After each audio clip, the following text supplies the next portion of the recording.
So yun, no? So kamusta po mga ka-Streetwise? Ako po si Takero Miyamoto at welcome po sa aking munting channel. So mga ka-Streetwise, no? Itong balita po na to ay nabalita na po ito kahapon.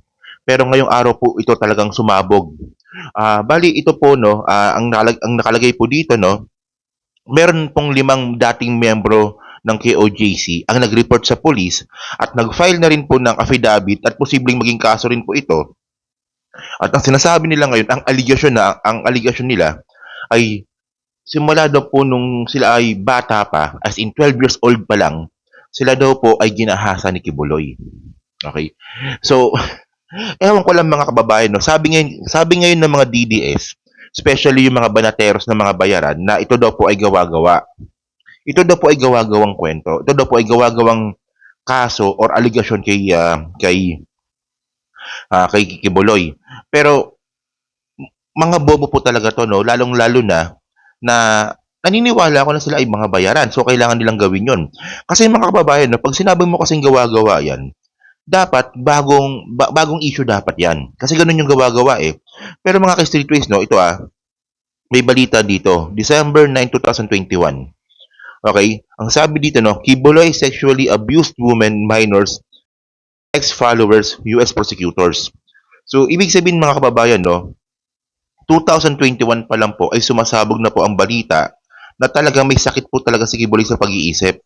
Kasi mga kababayan, 'di ba? Kapag kayo ba naman ay, 'di ba, nanggahasa ng bata ng paulit-ulit, paiba-iba, so ibig sabihin nun may sakit ka, 'di ba? Isipin niyo, 'di ba? Ganyan po yung mga tinitingala po ng mga Duterte fanatics, 'di ba? Kung di mamamatay tao, manyakis. 'Di ba? Mga sintu-sintu talaga 'tong mga ngayon mga kababayan, no? Actually, yung balita po na yan noong 2021, ang sabi naman ng US court, itong ginagawa ni Kibuloy ay nagsimula pa since 2015 nila nakita. So, ibig sabihin nito matagal na. Matagal nang ginagawa talaga ni Kibuloy ito. So, ngayon, mga kababayan, no, alam nyo kung ano nakakagulat dito? Okay. Actually, hindi na nakakagulat to kasi alam na to ng ibang tao eh. Na bukod pala kay Kibuloy, no, meron din palang vlogger ang gumawa nito. Ito, yung pangmomolestya at saka panggagahasa sa bata. Isang vlogger. So, gusto niyo ng clue? Ang clue natin mukha siyang hindi, sige. Mamaya sabihin natin yung vlogger na yan kung sino na yan, okay? So ngayon, to, basahin muna natin yung balita, no? Ito yung balita kanina, September 12, di ba? More KOJC members report alleged sexual abuse by Kibuloy, sabi ng police. So, di ba, the Davao Police on Thursday said it took custody to 5 female members of the Kingdom of Jesus Christ who made a fresh allegation of sexual abuse against the group leader, Pastor Apollo Kibuloy.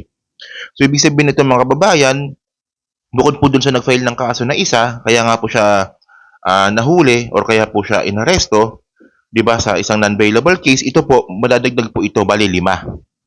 So bali, 'di ba? So multiple times niya na pala ginawa ito, 'di ba? So sabi pa dito, the woman gave information to the police officers who searched for Kibuloy inside the KOJC compound for over 2 weeks before his eventual surrender and arrest, said Davao City Police Hansel Marantan. So ibig sabihin ng mga kababayan, malaki po yung chance na itong mga nagsumbong ngayon kay Kibuloy ay nagsumbong ngayon na sila daw po ay naghahasa ni Kibuloy nung sila ay bata pa, ay mga taga Davao. Kasi nagsumbong sila nung hinahalungkat po yung KOGC compound, di ba? Sabi dito, they have been sexually molested since age of 12, di ba? Ang sagot diyan, they were shaped, brainwashed, and indoctrinated until such time that they accept the faith, Marantan told the media on Tuesday. Alam nyo mga kababayan, ngayon, di ba, may mga hearing ngayon sa Senado at sa Kongreso regarding nga po dito kay Kibuloy. I think sa Senado lang ata, no, kay Riz Hontiveros, okay?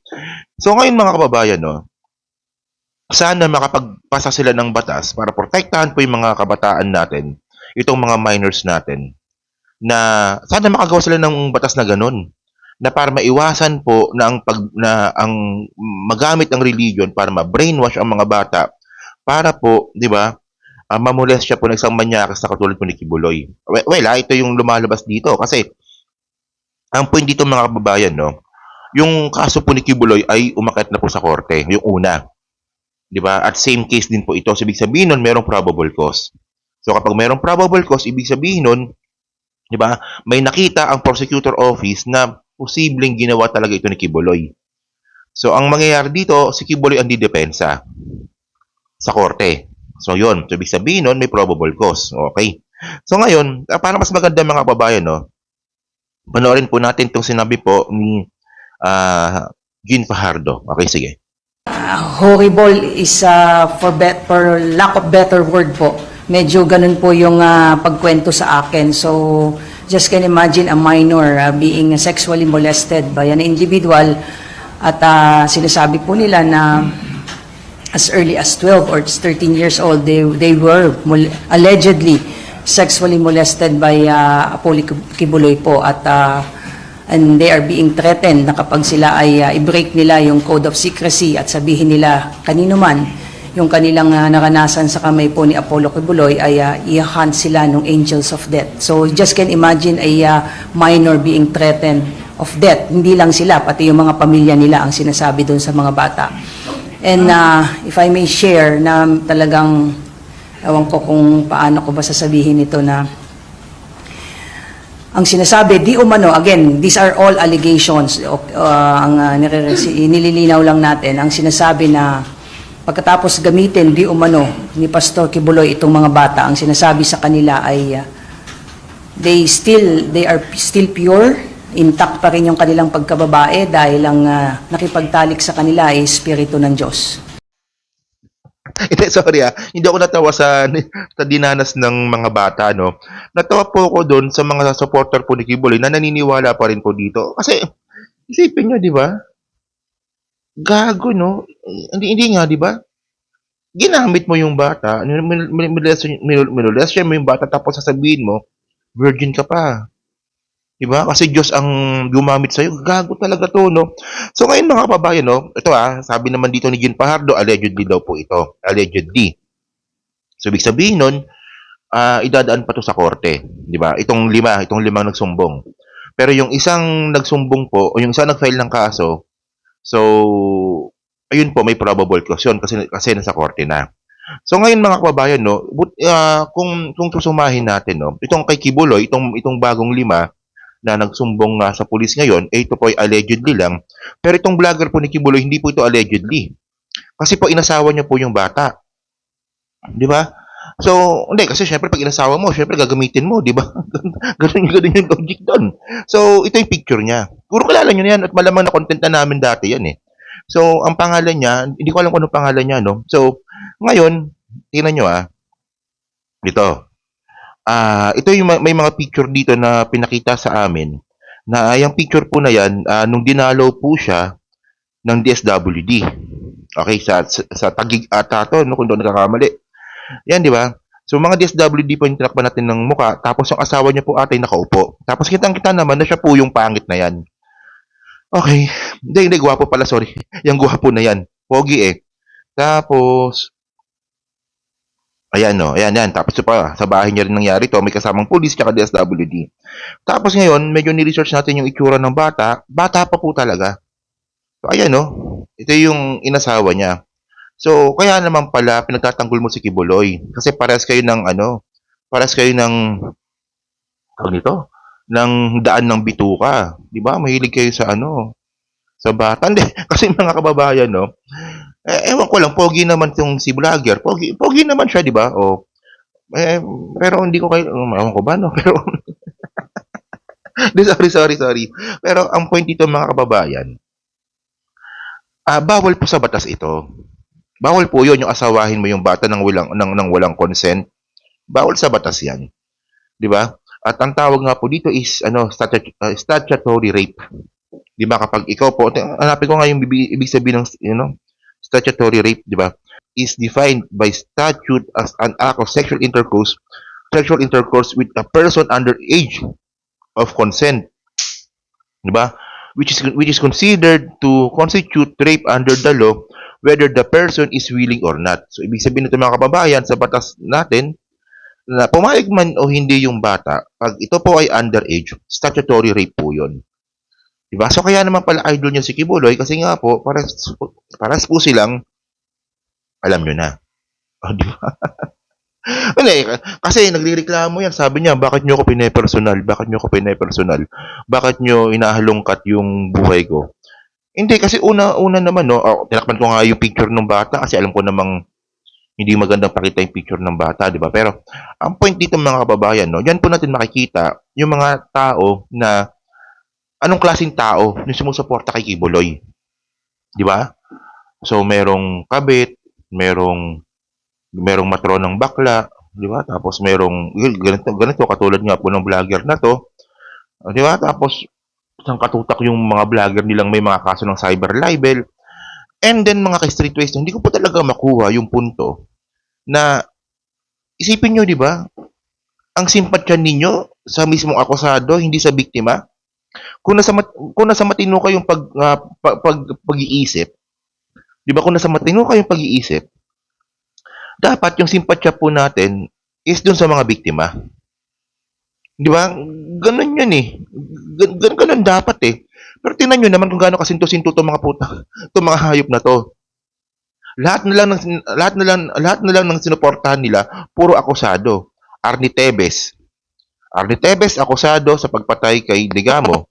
Pero ang simpatya nila na kay Arnie Tevez, siniraan pa si Digamo pati yung asawa.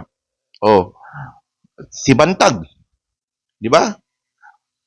Ang simpatya nila kay Bantag imbis na kay Percy Lapid. Well, ako personally, hindi ko gusto si Percy Lapid nung nabubuhay pa no, pero rest in peace sir no. Pero syempre, biktima 'yon ng extrajudicial killings. 'Di ba? Parang ganoon lumalabas doon. Tapos ang suporta ninyo nakaibantag. O 'di ba? 'Di ba? Ang hilig niyo talaga sa mga akusadong tao, no? Tapos ngayon, alam ko may pagkakataon na sumuporta din sila kay Alice Guo. 'Di ba? Tapos ngayon sumusuporta naman sila kay Kibuloy. Imbis na protektahan yung mga kabataan na nagreklamo, 'di ba? Ang suporta nila kay Kibuloy, sabi ko nga sa inyo, baliktad utak ng mga 'to eh. 'Di ba? Ganyang klaseng mga tao sila. So ngayon kung sinasabi niyo na bakit ko pinersonal masyado 'to, actually pangalawang beses ko nang na-content ito. Itong vlogger na 'yan, 'di ba? Pero siyempre, medyo nakakainis lang po talaga no na sa kabila po ng nahuli na, sa kabila nga po ng tinago ninyo yung pastor na 'yan doon sa loob ng KOJC compound, tinago niyo 'yan. Alam niyo na nandoon si Kibuloy sa KOJC compound pero tinago ninyo. Tapos ngayon ang lalakas ng loob na magsalita na kung ano-ano klaseng fake news. So nakakabwisit talaga. 'Di ba? So it's nothing, hindi naman to personal pero syempre naisip ko lang na sakto merong 5 bagong mga dating mga miyembro ng KOJC na minolasyon ni Kibuloy. So kaya naman pala, 'di ba? Kaya naman pala na sumusuporta tong mga hayop na to because some of them are bayad. At naniniwala akong bayad yang mga yan. Kayo ba naman, susuporta ba naman kayo sa mga akusado kung hindi kayo bayad? Dalawa lang yun eh. Bayad kayo or tatanga-tanga kayo. Dalawa lang yun. Di ba? At saka, mga kababayan, paras din pala kayong rapist. O, di ba? Di nga kasi statutory rape. O, di sabihin rape pa rin yun. O, di ba? So, yun mga ka-streetwise, no? So, dyan po sa Team Replay, no, masabi nyo nga po dito sa content ngayon natin. So, ano masabi nyo nga po dito na meron palang mga bagong biktima na lumantad itong si Kibuloy. At kayo ba, ano rin bang masasabi nyo dito sa vlogger na sumusuporta kay Kibuloy na mautog din eh. Yun nga lang, ginamit sa bata. So, thank you mga babasa pa. Comment lang sa baba at binabasa ko pong lahat yan. So, muli po, kita na lang ulit tayo sa susunod na video. Salamat. Thank you.